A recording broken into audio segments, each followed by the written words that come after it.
In this lesson, we're going to continue painting our avatar by blending and refining some of our colors and values. So let's go ahead and dive back in.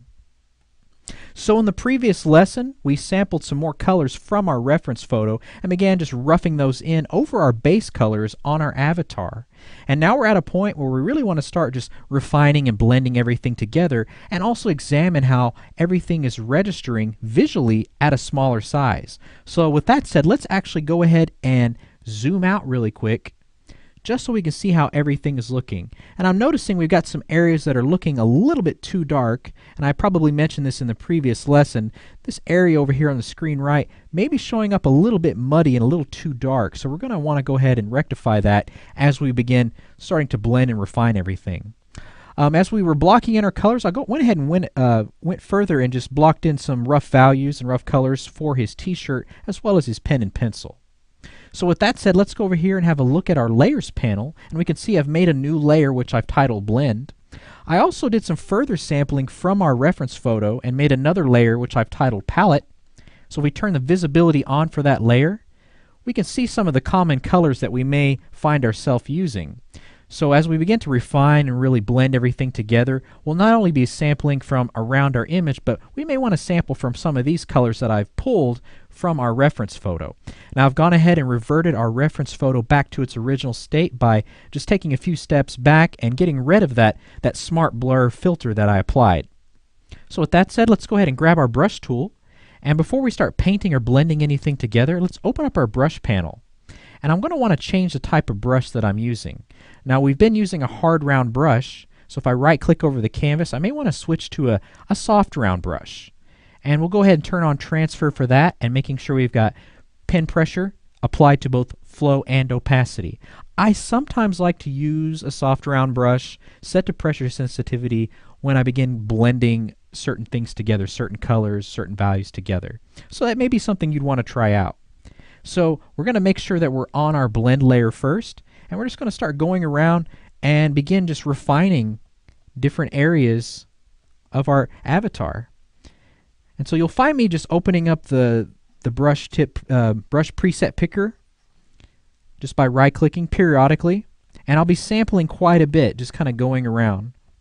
Now this isn't the only one way that you can do this when you're blending. There are a lot of different things that you could use. You could use the mixer brush over here as an option if you just hold down over your brush tool. That's one option you could do, but I kind of like to work this way. Again, this is just a personal preference that I have, and I like to sample quickly, but just by holding down Alt and using that eyedropper tool. And I like to change my brush size quite frequently, so I just like to go around working on these different areas, just starting to flesh them out, kind of smooth them out, kind of trying to get rid of some of this rough blockiness that I've got painted in here. So right now I'm kind of working just around that chin area. I'm kind of thinking about just some of the form and how some of the values are helping me establish the form that I've got going. It's kind of solidifying that slight dimple that he has in that chin of his right there. Kind of bringing a little bit of a highlight from a lighter area that I'm sampling. Again, we'll find ourselves sampling quite a bit just around the image now that we've got a majority of our base colors brought in. Very nice. Let's go ahead and focus on this dark area. It's kind of an area that's been bugging me just a little bit, and I think we just kind of want to lighten it up just a hair, because it was really starting to kind of register as kind of muddy when we would shrink it down. So I'm just kind of coming around, smoothing some of these areas out. I've kind of brought in some lighter values into these dark areas. We don't want to get it too dark. So that's already starting to feel a lot better. In fact, if we go ahead and hide the visibility of our blend layer, we can already see we're starting to make a significant change. And if we shrink our avatar down, we can see that it's reading a lot better already. So let's go ahead and zoom in. We've got some rough areas up here on the forehead, kind of around the eyebrow, the brow area. Just kind of want to clean them up.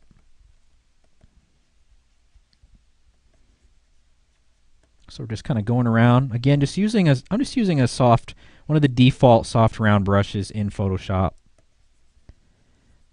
Again, you can use any kind of brush that suits you. I just don't want everything to look too rough. I want everything to kind of blend nicely together. Again, I'm thinking about how the eye is going to basically see a lot of these colors and values as simple shapes when it's shrunken down. And so once we've got everything starting to blend together pretty nicely, then here in a little while we could switch back over to a hard round brush just to really get some good fine-tuned, some good refinement really in certain areas. Again, this is not the one way that you have to really blend anything together, but it's just a kind of a quick way that I like to work.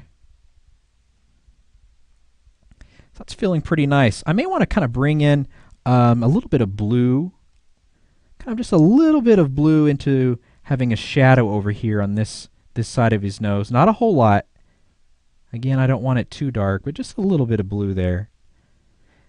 And this shadow right around his nose may be just a little too dark. Let's go ahead and zoom out again. Just kind of double checking, seeing how things are looking. I'm thinking the shadow on this core shadow on his nose right here may be a little dark too.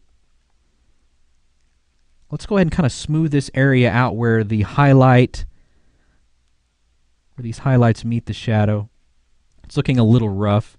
In fact, this highlight that I have on the bridge of the nose, it may be a little too bright. Kind of trying to focus on some of these areas that may feel a little blown out. I'm kind of thinking the same thing over here on this screen right, or screen left rather, cheek.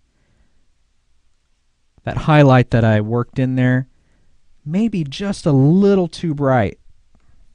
Same thing with the temple up here. Over here on the screen left. Let's kind of bring in a little bit of a darker value into that. We don't want to blow it out too much. Same thing with the ear over here. Very nice. So it's coming along pretty good. Let's go ahead and zoom out again, and we'll uncheck the visibility of our blend layer and just make a quick comparison. We'll zoom out one more time. So that's starting to register very nicely. Let's go ahead and focus on the hair just for a little while. Again, the hair is looking pretty rough. And I just kind of want to simplify this highlight area over here on the screen right. I kind of want to simplify that into kind of a shape. Again, the eye is going to read a lot of these as shapes. You may not realize it at first, but that's what it's doing at a small size, is it's going to break them down into simple shapes. And if we've got a lot of stuff just going on, a lot of values that are either too dark or areas that are getting too muddy, your eye's going to misinterpret that. It's going to start to put it all together into one unified visual shape. So just kind of smoothing out, blending out some of these different parts. We'll go ahead and come over here. And I think at this point, I'm starting to get a lot of my stuff blended just the way I want. I think I'm ready to switch between brush presets. I'm going to go back to a hard brush. And I'm going to set my hard brush just to transfer. And let's go ahead and continue on here. So I'm just kind of working on this highlight over here to the screen left. And we got some dark hair, some dark shadows right in here, kind of meeting that highlight. So I'm just kind of trying to clean these up. I'm trying to kind of think of them in shapes. Let's go ahead and zoom out again. That's starting to read really well. Very nice. So we're getting pretty close. Again, we just want to keep continuing going around, blending a lot of these colors and values together. And you're just going to, as you do this, Whether you're following along or working on your own avatar, just continue to periodically zoom out. Don't get stuck in the mode of looking at everything close up. Definitely zoom out, because you're going to see a lot of things that maybe just aren't registering just right. Okay, let's go ahead and stay zoomed out for just a second. I'm going to go back to my blend layer, uncheck the visibility, and things are starting to come together really nicely. I feel like what little we've done, it registers a lot more clearly than before. So what we're going to do in the next lesson is basically finish up some final refinements on our base expression for our avatar and just add some final touches. And we'll also explore coloring our line work just to set it in better with our colors and values that we have going on with this avatar. So we'll see you then.